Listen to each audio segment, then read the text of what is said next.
Hello, good evening po everyone. So hindi pa po ako naantok. Magbabasa pa ako sa pang verse sa Joshua chapter 1 verse 9. Hindi ba kita inutusan? Ikaw ay magpakalakas at magpakatapang na mabuti. Huwag kang matakot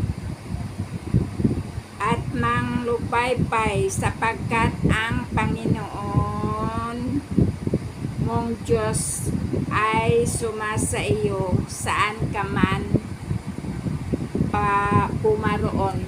Yan po ang binasa ko ngayon. So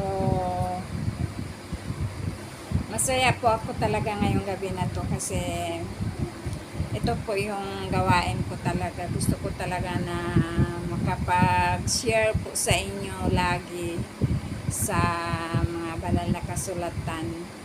So sabi niya dito na ikaw ay magpakalakas at magpakatapang na mabuti sapagkat ang Panginoon mong Diyos ay kasama mo saan ka man pumaroon. So yan po ang promise niya sa atin na huwag tayong natatakot, huwag tayong matatakot.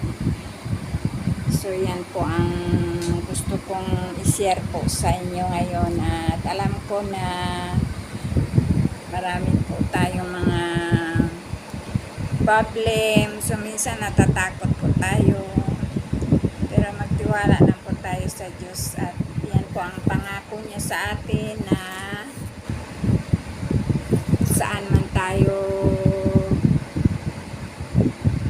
pumaroon ay kasama natin siya.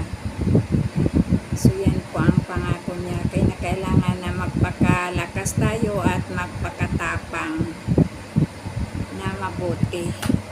So I love you all. Sana may natutunan kayo.